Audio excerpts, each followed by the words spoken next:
Ladies and gentlemen, boys and girls, welcome to another edition of Drive Time on this happy Veterans Day, November 11th. Happy Veterans Day to all those vets that are out there. I'm joined here, of course, with Showtime Sarah. Scooter's off on assignment, as we like to say, because he's doing something. I know he posted a couple pictures earlier. He's out in the local neighborhood doing some stuff on Veterans Day, which he loves to do. So, tip of the cap to him for that. So, Sarah, how you doing today, kiddo? I'm good. Got an off day from school today, so it's been pajamas, chilling, relaxing, much needed. A Nothing wrong with lazy that. Veterans Day. Hey, there's nothing wrong with a good old-fashioned lazy Veterans Day, I guess, and get your chance to get caught up on schoolwork. There's Right. nothing. There is no schoolwork. Uh-huh. Okay, if you say so. All right, we'll believe you for that. I'm just getting this here out to everybody, so that way it goes there. Okay, so let's get started here. Got a couple little bit of sad news here. There's a couple rest in peace to do. One is and these are both, of course, before your time, Sarah. So I'm sure you remember both of them. But Lenny Wilkens, one of the greats, died at 88. He was a NBA player and probably even a better coach, and he was a good player too. So it's hard to say which one for each. But he coached for 7 different teams from 1969 to 2005.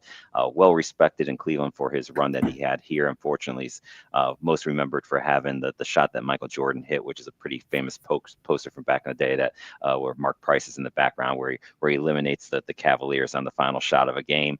Only had one title as a coach back in '79 with the Seattle Supersonics. Was coach of the year in '94 for Atlanta. Scored a total of 17,772 points in his career, 7,211 assists in his 15-year playing career, and then his record as a coach was 13-32 and 11-15. So he's a three-time NBA Hall of Famer because he made it as a coach, then as a player, and also made it as with helping out the Dream Team from back in that time frame too. So a big loss in the basketball world. Also did a lot of broadcasting and stuff too after his coaching career. So was always still involved in the game up until he passed away. So rest in peace to him.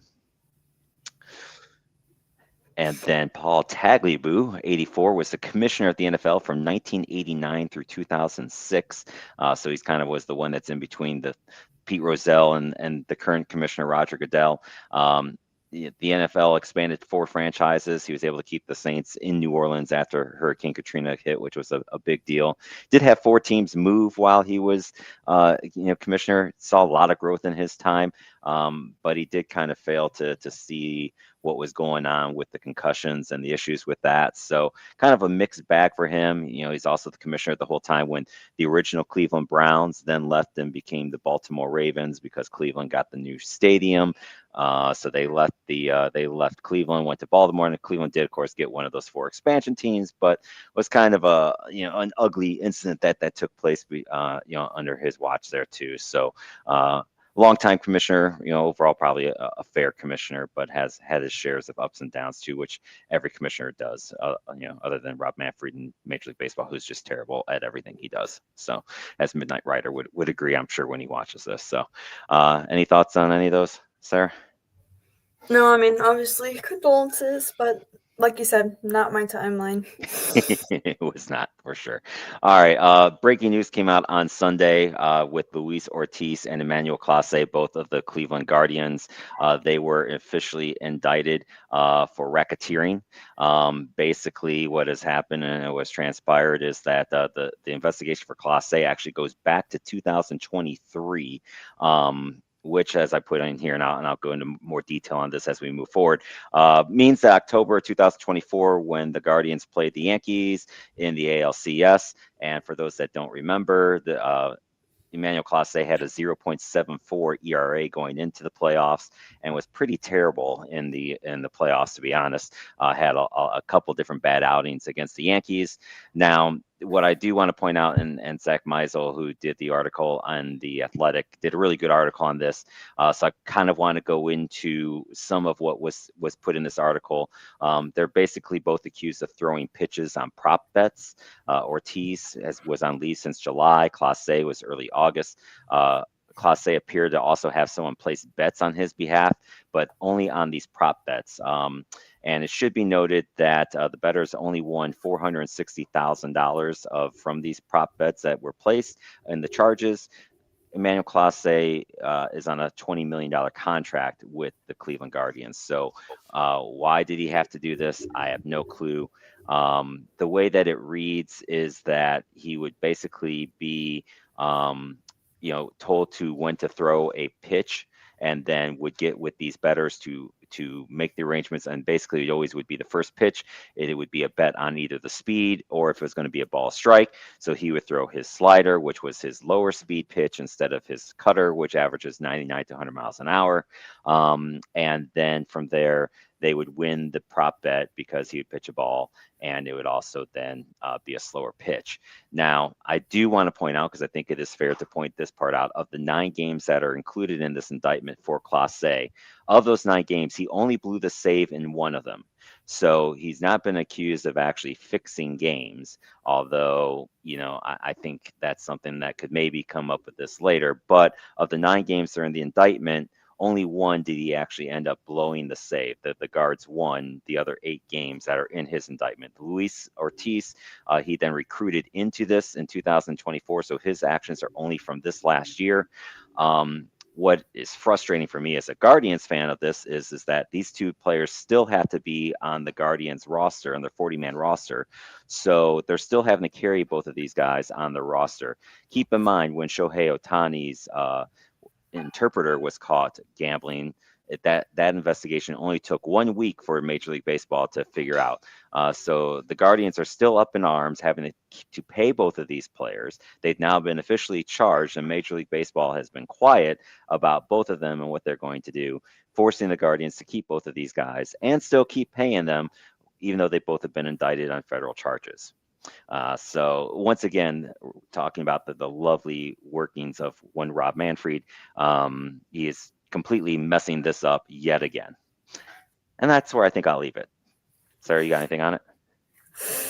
I think it's up to 65 years they can both face. Yes, 65 years if they are found guilty. Which again, in fairness to them, but the story, if anyone has The Athletic, if you read the story, the evidence is pretty overwhelming, especially in the case of Clase. Like the bettors have come forward that he was working with. I don't see either one of them pitching in Major League Baseball. And I mean, Clase was now the leading save getter for the Guardians. He had, I think, a pretty good spot in this community. He's, to borrow a wrestling term, because I know we got a lot of the wrestling guys that are on here, he's gone from hero to heel in the city of Cleveland pretty quickly with all this going on. So yeah, it's not looking good for either one of these guys. Yeah, I saw the evidence come through for Clase. Like I saw it was text messages, I believe, of course, using some meme images, when I think it was the one that he did blow, I'm pretty sure, or like he didn't give the bettors what they wanted or something. But no, I saw the evidence for Clase. I mean, Clase. No, I mean Ortiz. I mean, knowing that it's just only last year kind of makes me feel like a little bit better, but it's still not a great situation to be in.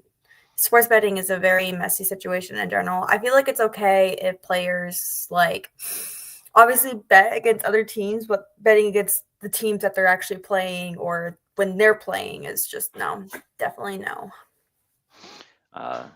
KG checking in. This will be a slap on the wrist. This makes the Rose band look so dumb. Yeah, I mean, how they handle this, it will be interesting to see. I mean, I don't know. I think they're going to get a lifetime ban as well, but we'll have to see what all this. But again, what's even more crazy to me is just that they're holding the Guardians basically, where they can't move these 2 out the 40-man roster. They've had a clear roster space, letting other guys go while they keep these 2 guys on. I mean, one thing's for sure, Clase can never pitch again in Cleveland. There's just no way that that's going to work for him or for the team. Ortiz, we'll see. I mean, he just was only here this year. I kind of imagine the same thing for both of them. If they do somehow are allowed to pitch again in the major leagues, it definitely will not be in Cleveland. That much we do know.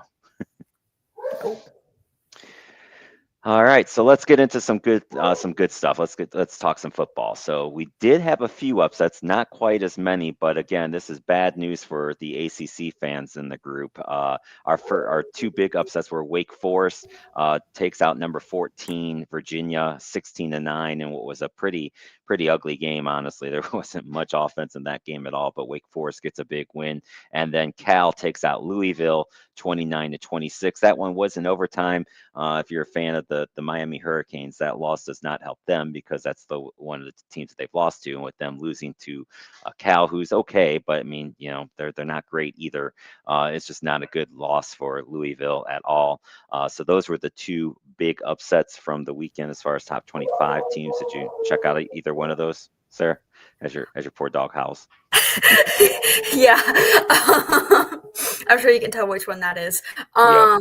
But I at least remember seeing like the score of the Wake Forest game and being like, whoa, they're winning.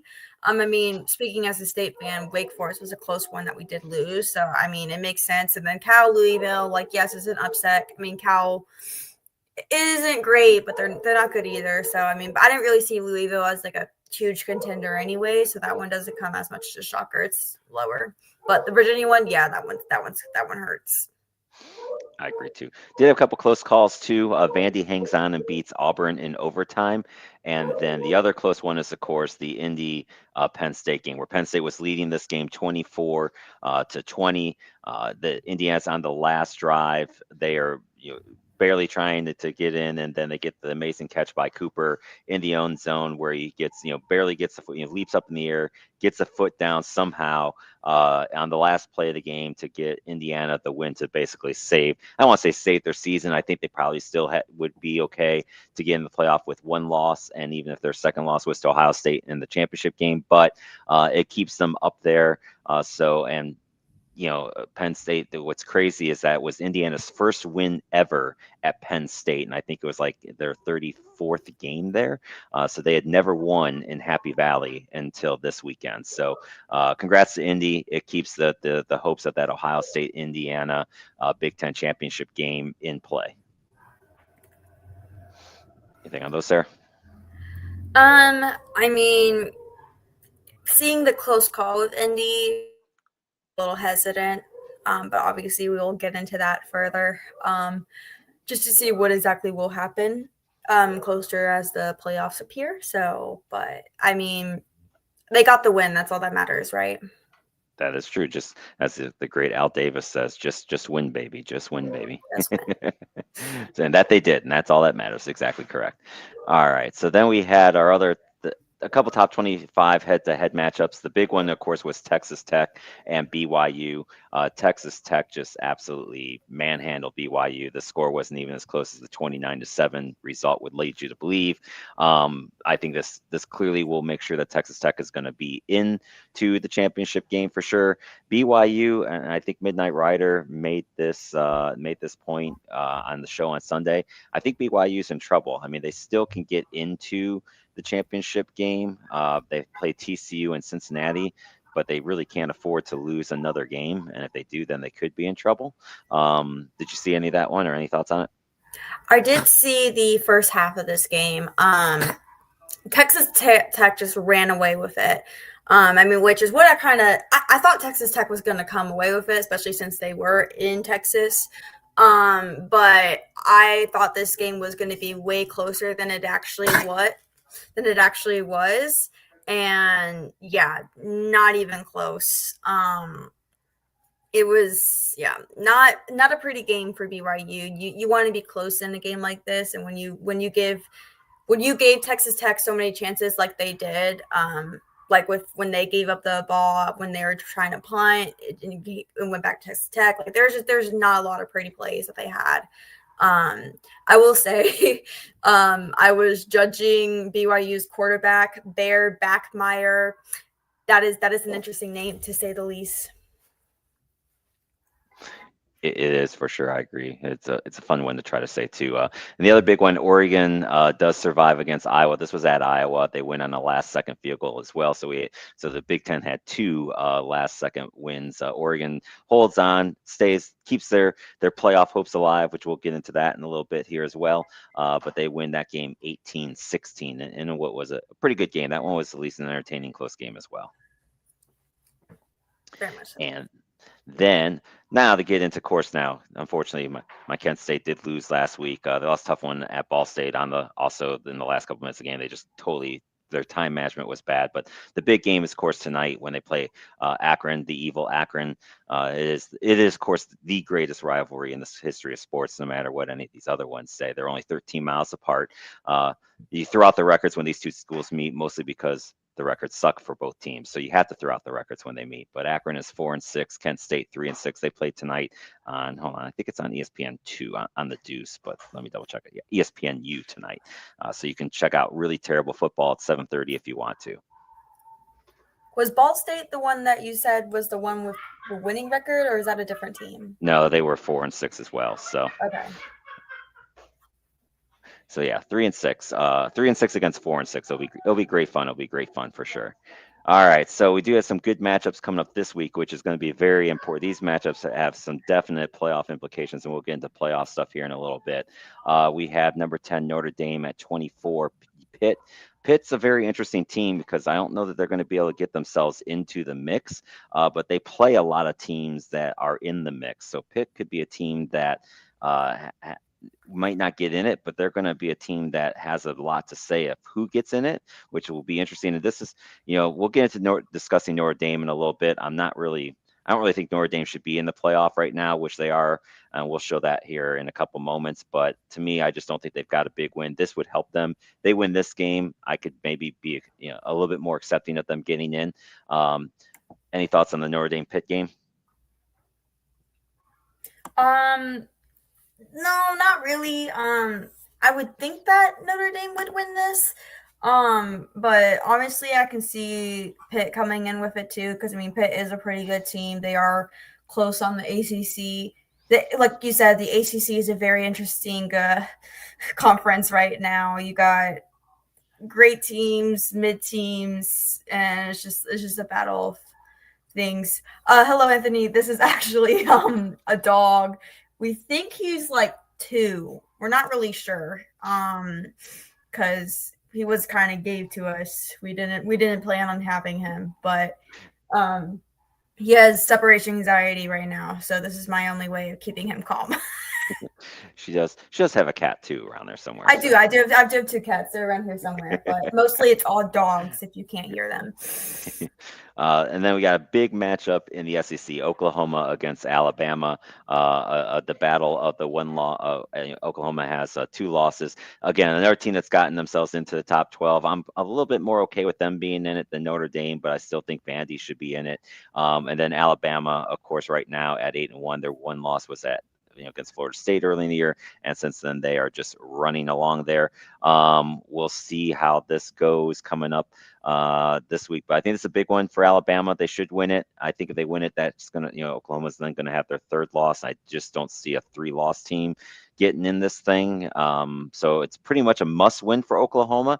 Alabama's probably okay if they still lose.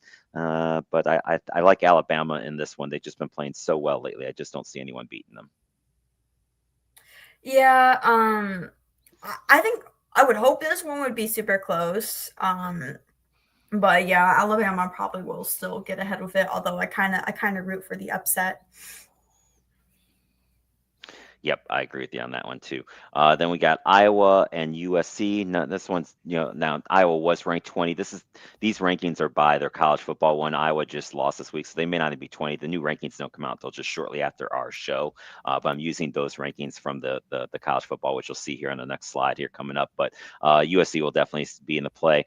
Probably a bigger game for USC. I still don't think either one of these two teams can get into it. Especially Iowa now, but USC still maybe has a shot, but they're going to need a lot of help of teams losing ahead of them but it's still at least a top 25 matchup. So that's why I threw it in there. And then the other big one, Texas and Georgia. Texas has been playing a lot better, but they do still have the 2 losses against the 1-loss Georgia team. Another one of these ones where if Texas wants to stay in this discussion, they've got to win. Georgia probably can lose this game and be okay, but I think Georgia's also going to take care of Texas again with them being at home. I just don't see Texas having enough, even though Manning's been playing better of late. But that's where they're at. Agreed. Okay. Anthony's got a couple on here for you talking about his Miami Hurricanes, how inconsistent his Hurricanes. He has a bad feeling they might lose to your Wolfpack coming up, which, I'll say this, it's possible because if anything you know about the Wolfpack, it's that they can lose to bad teams and they tend to play pretty well against good teams. So there's at least a possibility of that. Yeah, I like to argue on that and say, don't worry, you'll get the win. But we beat Georgia Tech, so now I'm just on this weird spree of like, are we okay? Like, are we good? Don't really know. Again, like I said last week, I'm just praying to be bowl eligible. That's all I can get.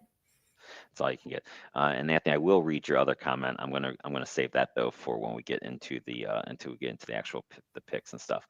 So if you remember last week, these were the picks that we did. This is where our current top 12 was at with everyone and where we did it. And I think when you look at this compared to then what came out, this was the actual top. Now they go by top 25, so the top 12 is what matters. The big difference is that these guys had they put in Notre Dame, Texas, and Oklahoma. Now, what's interesting with this top 25 is that you don't see the number 5. They did not put into this yet the fifth conference. So, like right now, this has Oklahoma that would be in at 12, but they would not be in at 12 because there does have to be a fifth conference champion that they do have to take. So that's one thing to keep in mind. So the 2 teams that they have in that we did not at this point in time was Notre Dame and Texas. And I get why they put them in over Vandy. And this is where Anthony's comment comes in. He says, I can understand that they don't have Vanderbilt in the playoff rankings. Maybe the committee feels that they're not really a playoff team. They're a good team, but they're not playoff level. I get that. And I do can kind of see it, but I mean, their losses are at Texas and at Alabama, and they've got some good wins. I mean, they beat teams that are in this. So, to me, if they beat the teams, and I will say this for Vandy, they've got Kentucky and then they've got Tennessee. So they've got one more shot because they're going to play Tennessee, a team that is hanging in here too.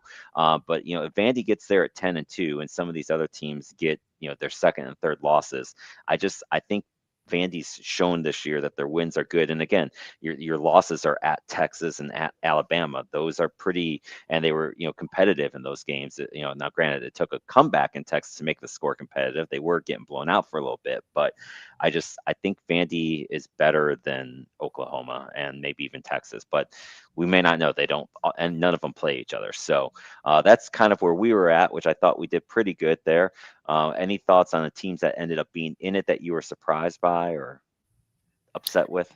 I mean, just going on with the spree, why is Michigan in here?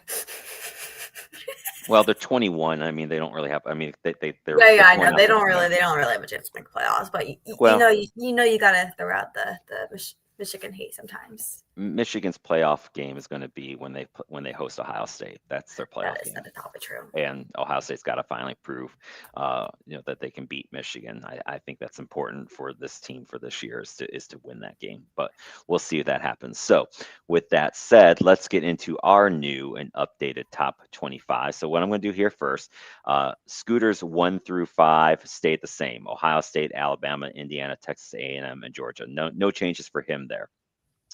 Showtime's number 1 stays the same, which is Ohio State. And also my 1 through 4 does not change. Ohio State, Alabama, Indiana, and Texas A&M all stayed the same. So we won't really go into too much discussion there. You moved Texas A&M up 1. Why did they move up 1? The BYU game just said a lot. I mean, what you thought was going to be a close game ended up being a runaway. And I think that gives them a really good highlight of what you can expect from them as a team overall. And then I don't know if that's next, but putting with Indiana's close game that I had to move them down 3 because it makes me a little bit hesitant if they're undefeated, might end soon. I can't remember their upcoming schedule, but I think they got one tricky one. And I'm wondering if that's the one. Texas A&M, now Texas A&M did Texas. You're thinking of Texas Tech that beat BYU, but Oh, Texas A&M, frick. Yeah. Yeah. but Texas Texas A&M, but A&M is undefeated, and they took out Missouri pretty easily, which was a my bad, top my bad, 25 my team at bad. that time. So Yes, that you is had it also kind of true. right. Texas A&M. Yes. Yeah, Texas A&M has South Carolina and Samford. Or no, just beat South Carolina. I'm sorry, because they are 9-0. South Carolina, Samford, and Texas is who Texas A&M has left. Wisconsin is 10-0. They only have Wisconsin and Purdue left on their schedule. Yeah. So with that, I would say with Indiana, that'd probably be the Wisconsin one. That's a close call. But no, I can't believe I mixed up Texas. I mixed up the Texases. But Texas A&M, they did still have a good game. Because they were playing Missouri, right? You said? Yes. Yeah. So I mean, that was still a good game, good ranked game that they won. And Indiana almost losing to a non-ranked team. So again, just made me a little bit hesitant. Yep, I got you there, and then we'll get your number 4 team. So, and then this is where you did slide up Texas Tech up to number 4 after their beating of BYU. Yeah. Yep. Obviously with BYU losing, it keeps like I said, I like trying to keep the undefeated teams all at the top. Hmm. So this is all going, there's only 3 undefeated teams left. It's crazy to think that. But just going into the teams, like, okay, the ones that have lost one, has it been a good one? And I mean, Texas Tech, they lost to, oh my gosh, who did they lose to? Texas Tech, do I have their loss here? They lost to Arizona State. Yeah, so I mean, like Arizona State, I would say is a wild card. Wouldn't be the great team to lose to, but I guess it makes sense. They were top Um, 25 at the time. yeah, so I mean, it is. I don't think it's a loss that's really looked down Yeah. upon, but I had to put them on top of the rankings on, or at least top of the non. Undefeated group, the one loss group.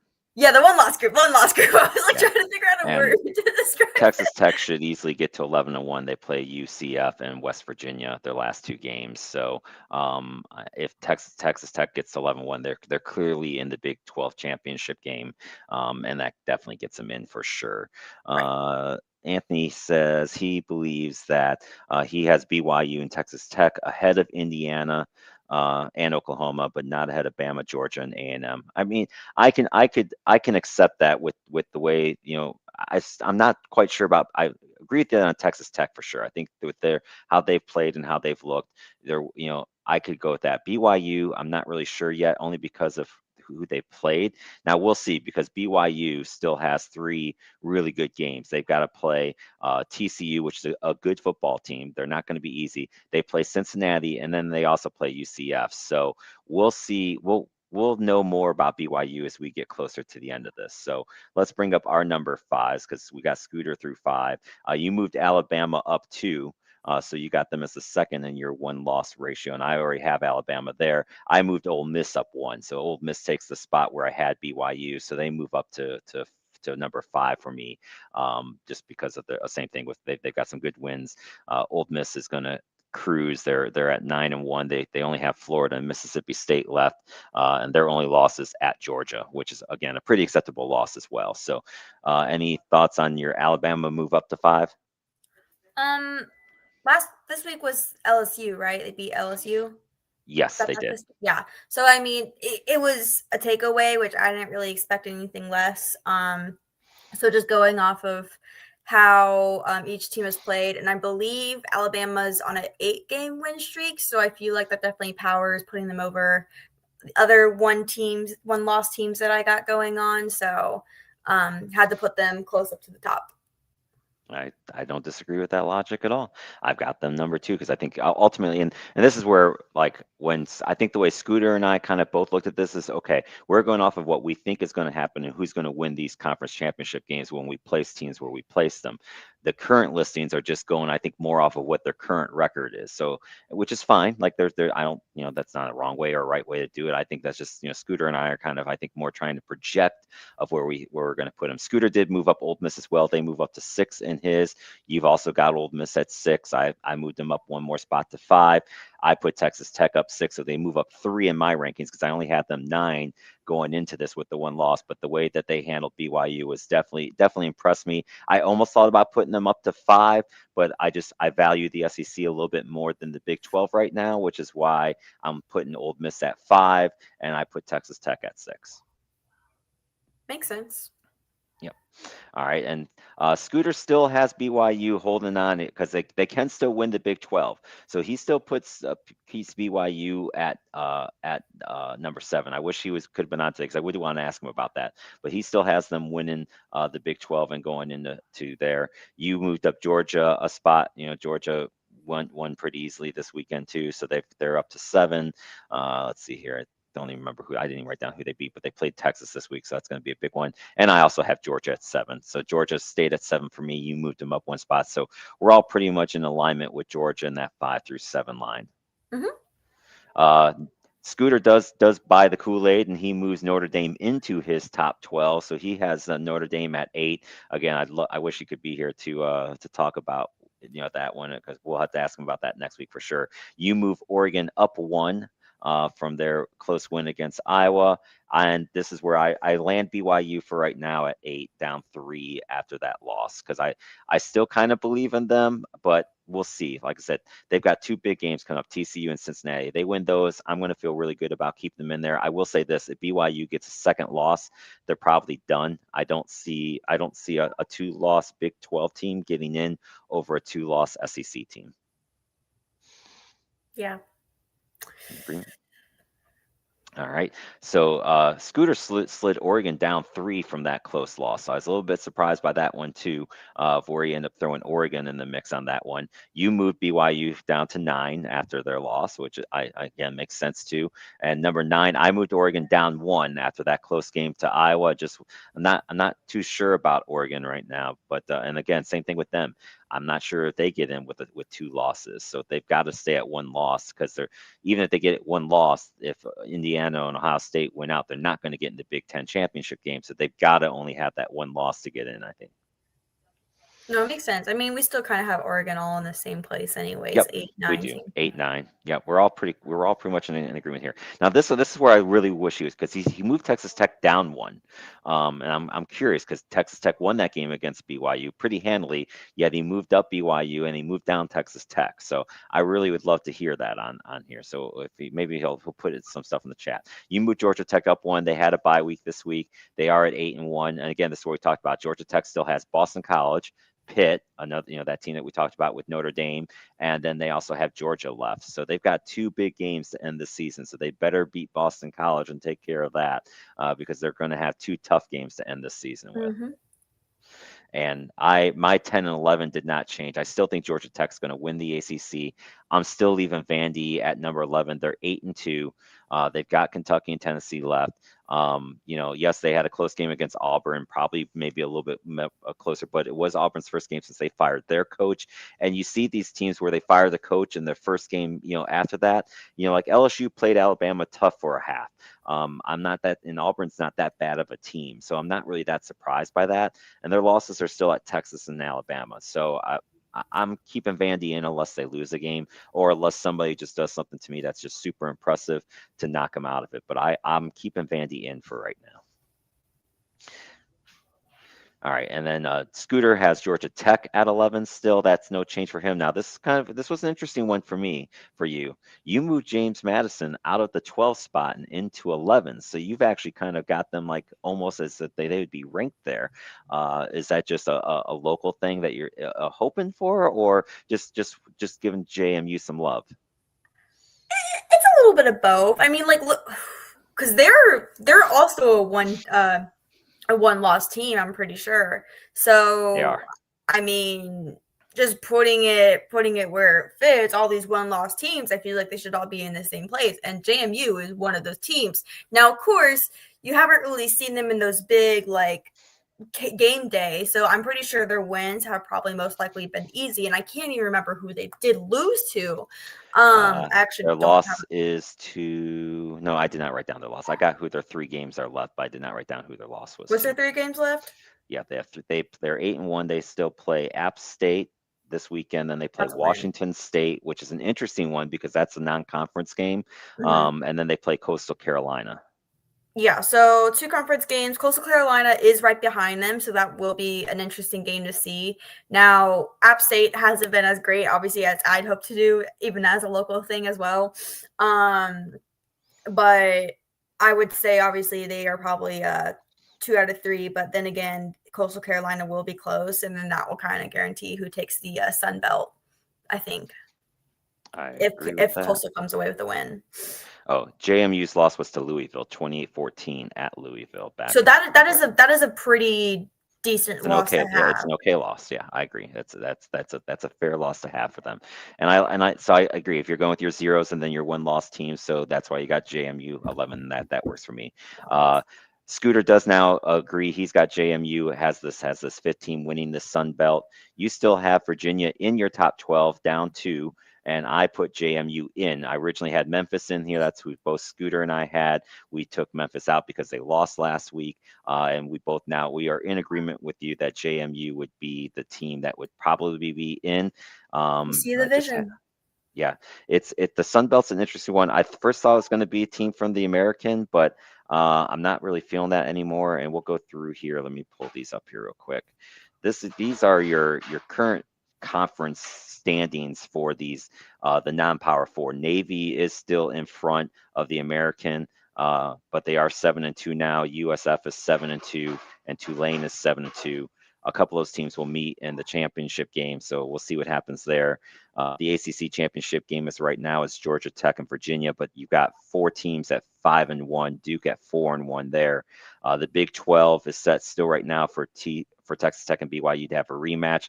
Cincinnati is also sitting there at 5-1. So Cincinnati might end up getting in. Of course, the Big 10 is Indiana, Ohio State. Conference USA is Kennesaw State and Jacksonville State is leading that, but neither one of those two are going to get that other bid.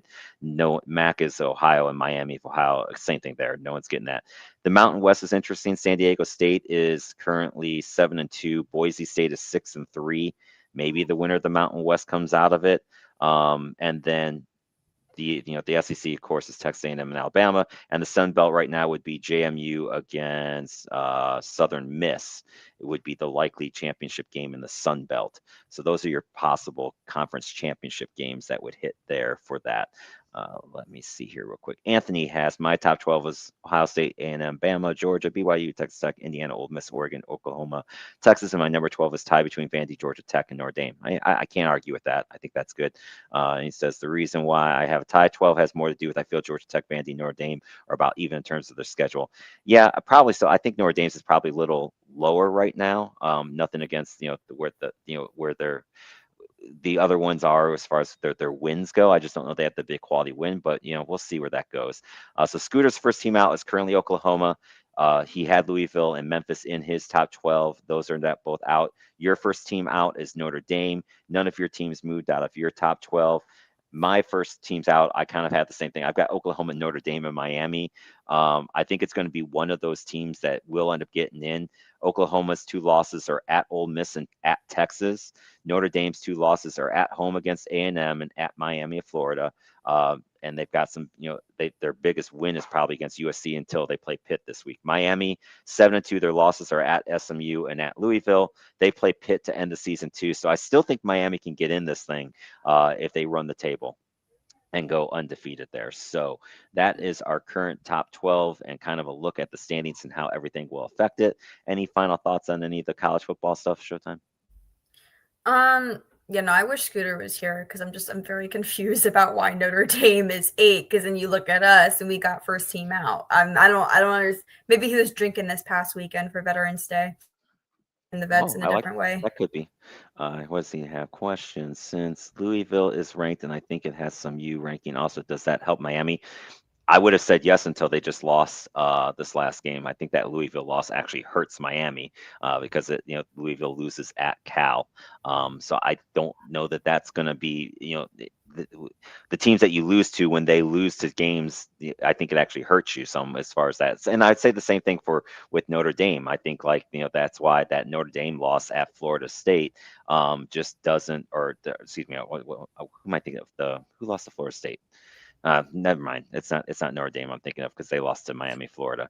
But I think that's where too it can hurt. So I think the Louisville loss this last week hurts those teams that they played to get in. Now you can make the same argument for JMU, but one of these five conferences, one of these other conference champions has to get in.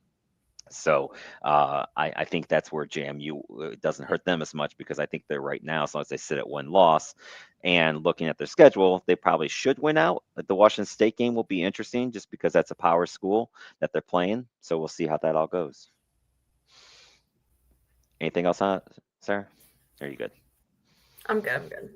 All right, so let's get into some NFL stuff here. So first, down goes Buffalo. This one, I admit, I did not see Buffalo, and I know sometimes they have struggled with going down to Miami in the past, but I was not ready for them to lose 30-13 to Miami. And I don't think the game was that close. They just got completely dominated by a Miami team that going into it only had 2 wins. So it's another one of those head scratching games in the NFL that just happen all the time. And congrats to the New England Patriots. I think they're for real, ladies and gentlemen. They are sitting there at 8-2. They've won 7 in a row, and every time I count against them, thinking I'm going to pick against them, like thinking, okay, there's no way they're going to Tampa Bay and beating Tampa Bay. They continue to prove me wrong. So heads off for New England. Anything on those two? Um, yeah, the Miami Buffalo game was just ugly for Buffalo. It did not go pretty. I mean, they were asleep 3 quarters and then finally tried to do something, and it just wasn't enough. When I first saw the score, I'm like, huh? Like, what? Like, this game is like, because like last year, I mean, people were looking forward to it, and the year before that, but now it's just like, okay, yeah, Buffalo's definitely got this, and Miami proved that wrong. And New England, yeah, they're probably for a year. You can't ignore 8-2 standing anymore. It's you have to start believing. And I mean, ironically, I kind of feel happy with Drake May leading them. So, which They're is eight and weird, eight and but two, and Buffalo's 6-3. They're a game and a half out, and uh, New England's beat Buffalo earlier this year, so they're in a good spot to win that division, which is just crazy. I think Anthony talked about the Miami. He's a Dolphins fan. Was shocked, but Buffalo had just come off the beating Kansas City, and I think they were overlooking the Dolphins going to the Buccaneers game. Very possible it could have been a trap game for them for sure, but I was not expecting 30-13 for sure. definitely not. Let's see. Anthony says that Georgia Tech had to face Louisville or Southern Miss. Hold on here. I have it. No, Georgia Tech plays Boston College, Pitt, and Georgia are their last 3 games for Georgia Tech. So answer that one for him there. All right. So then we have Chicago.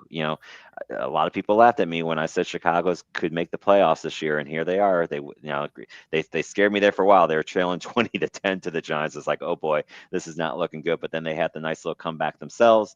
They get the win, and Chicago is sitting there at 6-3, and they are in second place with, or actually, wait, they are tied with. Hold on, let me pull back up the standings here because I just had those ones here, and then I forgot it. They are in a first place tie with Detroit at 6-3 in the NFC Central. Who would have thunk that? Yeah, I was watching the fourth quarter of this game. I can't remember how much was left before the Bears started making moves and obviously took the lead. But that was a crazy game because I was shocked. I was like, "Whoa, the Bears losing to the Giants? That's not what I wanted." And then Bears do what they do best. Yep, came back and won.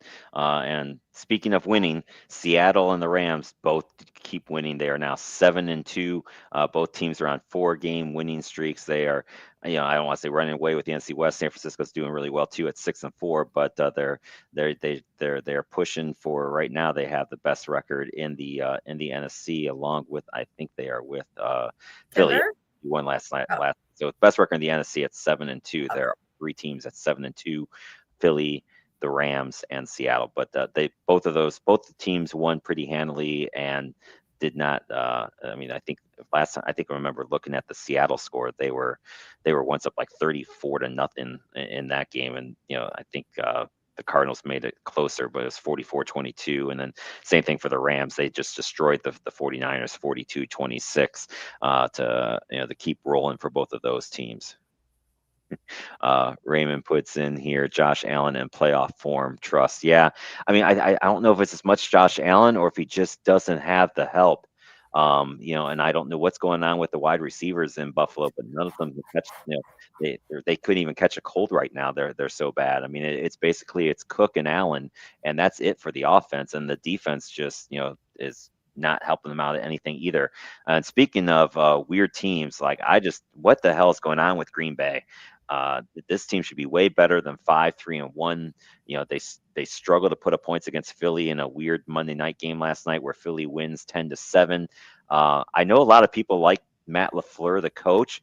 I'm just not sold on him. I think he is completely overrated. I don't get why people like him so much, but they seem to like him. But this team should be a hell of a lot better than 5-3-1.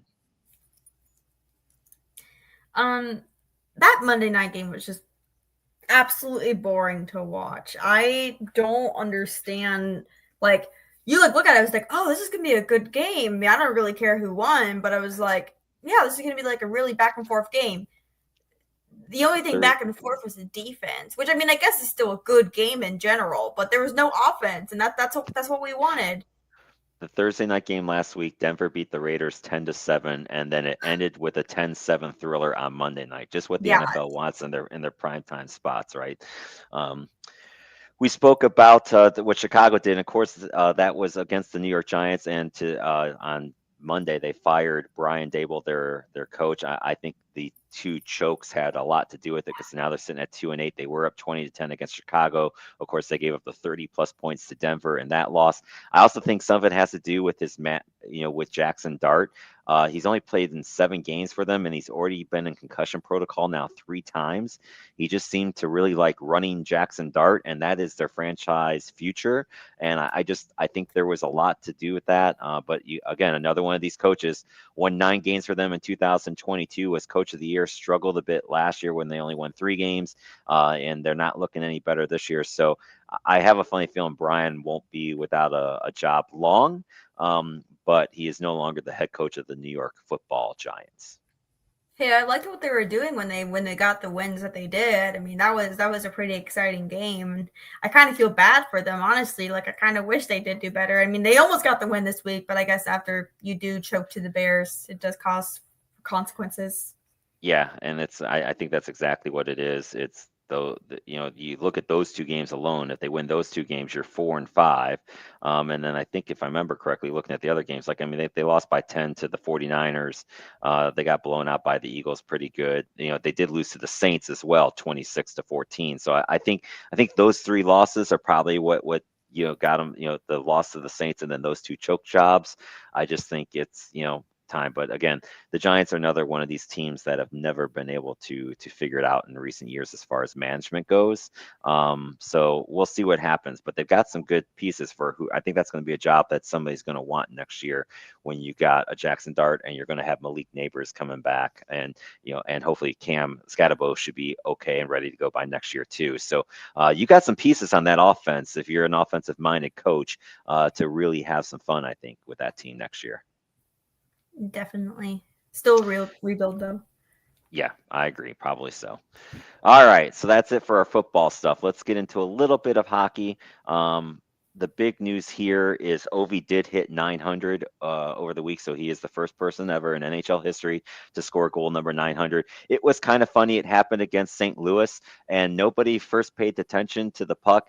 And the goalie for the St. Louis Blues, Jordan Binnington, kind of tried to slide the puck in between his pads. He said afterwards he had every intention of giving it to Ovie, but I don't know what he was going to do to get it to him, what he was going to demand from Ovie. But the linesman and finally everyone figured out what had happened to said puck.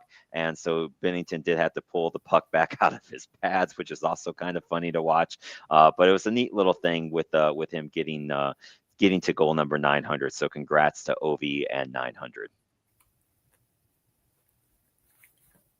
Anything you want to add on Ovie? No, I mean, what were our predictions? Did we think he was going to reach? I think we all predicted 900, but I can't remember Oh what the yeah, highest. I don't know if we predicted where he's going to end up at because I don't think we know exactly where he's all what he's going to do after this year. But yeah, I think 900 was a lock. He didn't need that many goals to get to 900. So you know, good for him on that. I was happy to see it happening for sure. Definitely. And then a quick look at the division standings. The Atlantic Division, it's interesting. You got there's some new blood in the Atlantic Division right now at the top of it. You've got Montreal at top at 10-3-2 with 22 points. Boston still hanging in there. They have not, they had a little bit of a bad run, but now they're winning again. They are 10-7 with 20 points. Then you have Ottawa in third place at 8-5-3 at 19 points. Remember, we were talking about how bad Tampa Bay was when they were sitting there at like 3-5-2. Since then, they have rolled off 5 of 6 games, and they're sitting there at 8-5-2 now. So they're on quite a bit of a streak to get to 18 points with Detroit at 18 points. Florida and Toronto, remember I said Toronto wasn't going to make the playoffs. They're sitting there at 17 points, 8-7-1. Buffalo is last in the Atlantic with 14 points. Florida, I'm not worried about Florida yet. I still think they've got a lot of time, and I think Florida is still kind of in cruise control. They just need to get in. If Florida gets in, they're going to be dangerous, but I think they will get in eventually here. They're going to right the ship. Anything on the Atlantic Division? Um, I mean, I'm not confused about Montreal. I didn't think they'd do as good as they're doing right now, but hey, I love to see it. I mean, Ottawa, them making the wild cards and just barely losing to the Leafs. I mean, I'm not really shocked that they're in it. Of course, I thought they'd be like, it was just like a little, maybe like a lucky run last year, but good to see that it's more than that. Boston, I'm still a little confused about them. Like, they're on a 6-game win streak, Yep. so they're feeling it right now. But I have a feeling the gas is going to burn out. They're going to run out of fuel, and then they might drop back down again. So it'll definitely be a very interesting back and forth, I think, in the Atlantic. Florida, yeah, they don't need to be really concerned just yet. But I will say they probably do want to make some calls. They might be thinking about it a little bit. You know how Florida is. I agree. In the Metro is crazy as always. The Devils right now are still in the lead at 23 points, 11-4-1. Carolina, despite their injuries on the blue line, which I mean they've been without arguably two of their best defensive players for other than like 2 or 3 games, are sitting there still at 11-4. They've won 5 in a row. They're at 22 points. Pittsburgh just not going away, 9-5-3, 21 points. Philly hanging in there with 18 points. The Islanders with 18 points. The Rangers are a weird team. They're 8-7-2. They are 1-6-1 at home and 7-1-1 on the road. They've been shut out at home 4 times. I just can't figure out the New York Rangers. Like most teams are really good at home, and if you play 500 on the road, you're doing great. The Rangers are really bad at home and awesome on the road. So figure that one out for me. Washington, it's been up and down lately. They are sitting there tied with Columbus at 15 points at 7-7-1. But no team in the Metro Division has a NHL losing record. There's NHL 500, which doesn't include the overtime losses. So it's still anyone's game in the Metro. Very true. Very true. Yep, and a big game tonight for the Caps. They do play in Carolina tonight, so it's those two teams whenever they play each other, that's usually pretty good hockey, and that'll be their first matchup since they met in the playoffs. So we'll see how So that it's goes tonight. 7 o'clock. Okay, I didn't know. Yep. 7 o'clock start. Out west, Colorado is kind of running away with the Central. They are at 25 points. Dallas is at 21. The Chicago Blackhawks, ladies and gentlemen, 8-5-3 with 19 points in third place right now. Winnipeg hanging around at 18 points. Utah hanging around at 18 points. They got off to a really good start. They've lost a few in a row. Minnesota's at 17 points. And then kind of again a surprise, maybe shouldn't be surprised after how bad they were last year. Nashville sitting there at 14 points, and the Blues a little bit of a surprise. I thought they'd be way better this year, 5-8-3, sitting there at 13 points in the Central. Yeah, I'm a little confused about Chicago. But hey, it works, I guess. I'm not really sure what moves they made other than getting rid of a lot of people during the off season. So I mean, I guess getting rid of all those people worked, but Bedard's been on fire for them, and Bedard Spencer has Knight's been on been fire. really good. And Spencer Knight's been really, really good in goal. I mean, that's he's been damn good for them, and I think that's where they're getting their wins from. And we'll go into some players here in a second here too. Out in the Pacific, Anaheim up 5 points now. They are 11-3-1. You know, I know Scooter talked about Anaheim being in the playoffs. I wasn't quite sure. I thought they were still a year off, but they're sitting there at 23 points. Vegas, Seattle, and the Kings and Edmonton all sitting there next with 18 points. They all have 7 wins and a different variety of overtime losses. San Jose, they've turned it around. They are sitting there at 7-6-3. Vancouver is at 17 points. And I am sad to say, yes, I did not have the Calgary Flames call correct at all because I thought they would make a moves and be in the playoffs this year. But it's a thing. They've got a lot of veterans, and the thing with a veteran team is a veteran team can look old and slow real quick, and that is the Calgary Flames. They are now old and slow. It's going to be interesting to see what they do come playoff or come trade deadline because they're going to have some guys I think some people would want for a playoff run, but they are your worst team in the NHL now with 10 points. See, I thought the old and slow veteran was going to happen to the Pittsburgh Penguins, and it Right. quite literally is the opposite right now. So, hey, did not work out for Calgary though. So I'm trying to look at it right now because why are the Anaheim Ducks doing good? I had to look at the roster because I know obviously some of the moves they made during the offseason. I was like, oh, like this isn't gonna like do anything. Like if anything, I thought it was gonna be a downgrade. Your forwards, notable players I can do is obviously got Cutter Gauthier, Leo Carlson, a lot of young players. Of course, you also have Alex Killorn, Kreider. Obviously, they got Kreider over the offseason. McTavish is obviously still a good ad. And then just a bunch of other teams that you or players that you've seen kind of all around, but you didn't really think would produce well. Defense, the only players that I can think are actually doing anything are Truba and Gudas, and that's like I'm just very confused. And the goaltending just gets even worse because it's Lucas Dostal and then Peter Mrazek. You're Yeah. telling me that those are the goaltenders and they're still doing okay? Like I'm confused. I'm so confused. I'm kind of here for it, but I'm very confused. Yep, and you mentioned a few of those players that I was going to talk about. So the leaders in points right now in the NHL, Nate McKinnon, 29 points, is leading the league as far as the points go.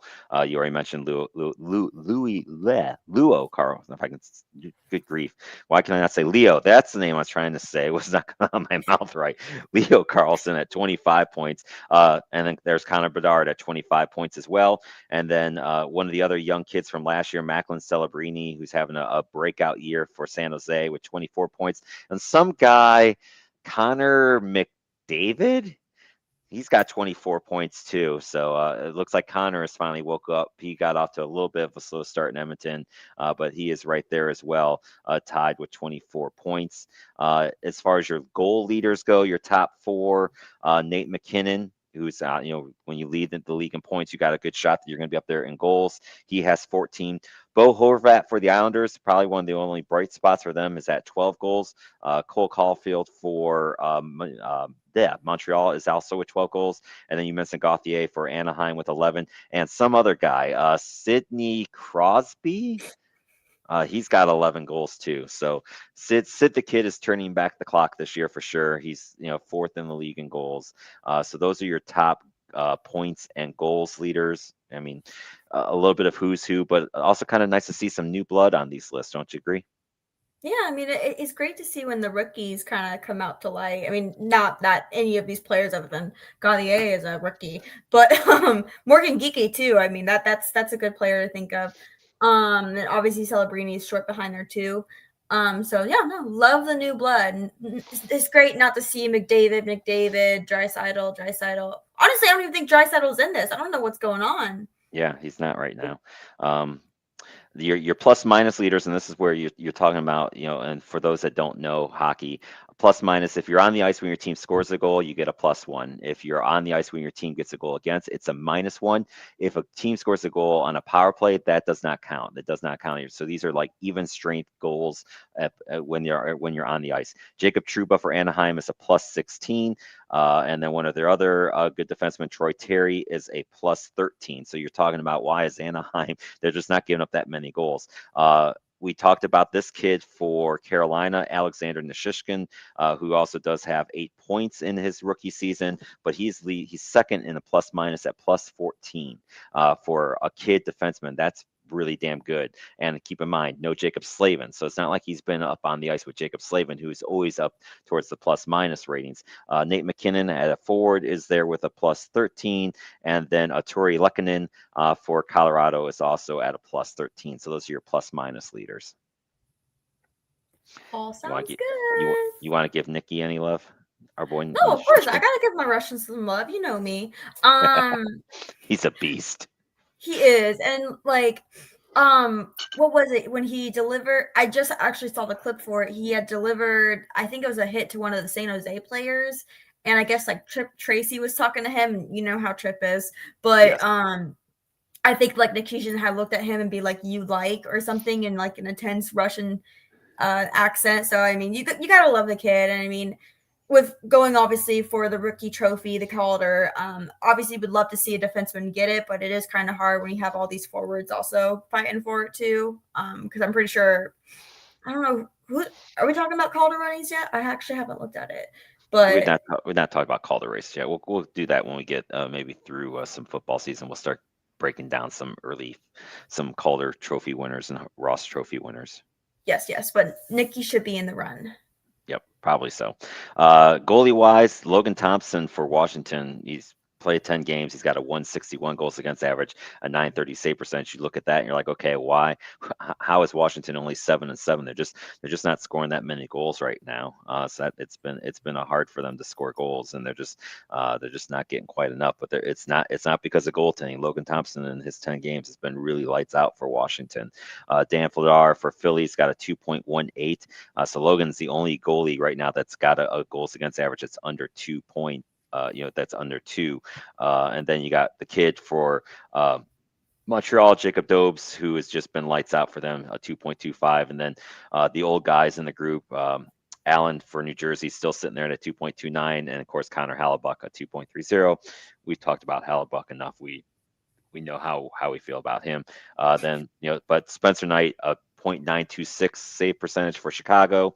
Hallebuck is next at 922, Dobes at 920, and then Vladar at 917. So usually if you're high up on the one list, you're going to be high up on the other one. So I think it's good to see for Spencer Knight. I'm happy for him. He kind of got he was drafted by Florida, and then they signed Bob, and it's like, well, how do you pay both of these guys? And they end up deciding not to pay both of these guys. I'm glad to see that he's landed on his feet in Chicago and doing well. For sure. I mean, Florida losing Spencer Knight was tricky because I mean they were obviously trying to fight for their cap space going on, but to see again Spencer Knight doing good elsewhere is good because he is a good goalie and he Yep. didn't deserve to be what he was supposed to be like third string or something. So Right. I agree. Yeah, he's basically in Charlotte last year for Florida. All right, so it's time, ladies and gentlemen. It's time for what you've all been waiting for. So, Sarah, who give us the latest on what happened with Dancing with the Stars? all right, let's just start off with this. Do you think Andy got eliminated? I'm gonna say no because of the way you did that. Andy did not get eliminated. Meaning Andy Richter is going to the quarterfinals. We are in the quarterfinals. Um, I think tonight it's a 20-year anniversary thing, so they're doing just a bunch of throwbacks to a couple of other dances that people have done. So you have a bunch of like other season champions coming in. They're not dancing, but they're obviously training with them and everything. So last week was rock and roll night.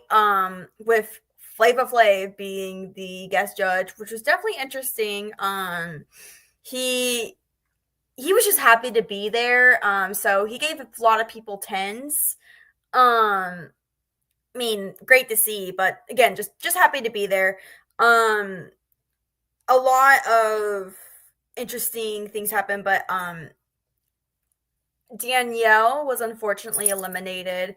It was really weird how they kind of showcased it because she obviously seemed to be having a tough week. And then being with rock and roll, I can't remember what song she was doing, but she wanted to dedicate it obviously to her cancer battle that she had going on. So thought, okay, well, they're not definitely not going to eliminate her after that, and then freaking did. So whatever, it's fine. Everything's fine. Um, but no, this week is 20-year anniversary week, so a lot of players or a lot of dancers just coming in to commemorate that. Um, I will put it again. My predictions are probably going home is Andy, Whitney, or see. This is getting hard now because it's just getting difficult. Probably Elaine, maybe because I mean she's still been good, but I feel like she's underrated, and it sucks because why don't judges see that? I don't understand. I'm trying to think of any getaways that happened last week that I'm trying to, but nothing can really come to mind per se. So do they do like a final two, like, or like how do they do like there's down to these two people were the worst two or anything like that, or is it just there, or is it So the results are you they don't know so they who had actually finishes actually where? given me I don't actually know if it was this one that had given me hope, but the bottom three, or not exactly the bottom three, but the last three uh I guess dancers that were to be announced. I think it was obviously down to Andy, Danielle, and then I think actually Whitney. It might have been actually somebody else that was down there. But I was like, oh, yeah, Andy's going home. Because the last week before, Andy didn't even get into the final three that they were announcing. He was announced before that. So it Gotcha. was a complete shocker the other last week or 2 weeks ago. So yeah, they do it to like a final three, not necessarily the bottom three, but I think they had given me a little hope this week. And I was like, okay, yeah, Andy's definitely going home. And then of course when they announced that Danielle was going home. Shock faces. Andy's like, you got to be kidding me. But he's into the quarterfinals. And I mean, it's starting a debate where are people voting because of how good they're dancing or because they just enjoy the performance or enjoy seeing this person still do what they do? Or is it a For me, popularity contest? yeah. For me, I try to do a little bit of both. Like, obviously, I'm voting for Andy because I love seeing him still here, and I'm trying to vote out the bitch. But so I'm trying. That's kind of like I think a strategy going on too. People are just going to keep Andy in until Whitney gets eliminated, and then maybe let him go. But not that I think it's going to happen because again, Whitney is loved. I think she's actually exempt from tonight's elimination, unfortunately. I can't remember what she won. But no, so we get quarterfinals this week, and then next week should be the finals. Where they because it's you got Andy Richter left, Jordan Childs, and then Whitney Levitt, um, Dylan Efron, and then Elaine Hendricks and Alex Neville. So we eliminate one person tonight. You only have five people left, and that's when the finals happen. So 2 more episodes. Wow. So they go quick here when you get down to the nitty gritty, huh? Oh, Why? Am I there you back? go. Am I You're back? back. Yep, you're back. Two more It was a episodes. Two temporary more freeze. episodes. All right. Since you called her a bitch, I'm counting that as a hate. So therefore, Yeah, you get a mark on the hate calendar for sure. So, all right. So always. there you go. That's your Dancing with the Stars update. We said it all there. We've done it all. We've done it all. So next week's show, we will be Monday night next week. I don't know for sure we'll be back on Mondays full time, but my basement guy can do Tuesday next week, and he can't do Monday. So therefore, we will be on Monday night next week because we're getting closer to Teddy being here. We're T minus a month away from the grandkid arriving, so we got to get that basement done. So any day that we can do that, we can do. We're doing it. So we will be back on Monday. We'll bring up Monday Night Football then for sure. We'll be closer to Dancing with the Stars. We'll see, are there changes to our playoff teams after what gets announced? And the Major League Baseball hot stove should be kicking off too. So we'll see if we've got any interesting moves of guys getting signed or anything like that. Any thoughts for anything for you coming up down the road? I'm trying to think. I don't think so. Let's see here. Got one little comment here. Let's see here. Did we get any college Oh, basketball updates? We've kind of been slacking in that. no, I did not. I did. I could real look at it. Boss man BJ says great show. Thank you, sir. We always appreciate the love from the boss man BJ. I did not. There was. I didn't really see any big upsets. There was a couple like other big matchups, but like let's be honest. I'm not the college basketball. Other than I know Kent State's 2-1. They beat UNC Wilmington, which was a good win at home. I was pretty happy with that one. And then they play Cleveland State coming up this week. So I'll get into it in a little bit, but I've been watching, between Canes hockey and football. That's been basically my attention. And then when everything went to hell with Class A and stuff, I had to keep up on that. But you want to Nice. talk about shows, ladies and gentlemen, because BJ brought this up with great shows. There is nothing but great shows on the Sideline Junkies Network. We now have another show that's going to be coming up. They're not starting tonight. Unapologetic Sports will be arriving here soon on Tuesday nights. They're going to be on right after us if we're on Tuesday nights. Of course, you got the Pretenders and Contenders on Monday. Coach took this Monday off. You're going to have the Tuesday night flight coming up here in about an hour and 40 minutes or so, 7:45. They should be looking to start in the passenger seat with the Gentleman Jack, where he does some great interviews. That's kind of more of an interview type show, which I think is an interesting show, a fun one too. The Thursday Night Throwdown, which is just it's just a great time. Then you got the best fictitious sports show with the Gridiron on Saturday, and then the show that started all, the WrestleManiacs, are on Saturday night. A great show too if you need to do that. Boss is throwing in a little fun for you. He says he's gonna need you to drop some spots in the pick'em game. No, it's the opposite. Anything, I should be in the league because I'm pretty sure he's technically lost more games, but he's won one more Let's game see. than me.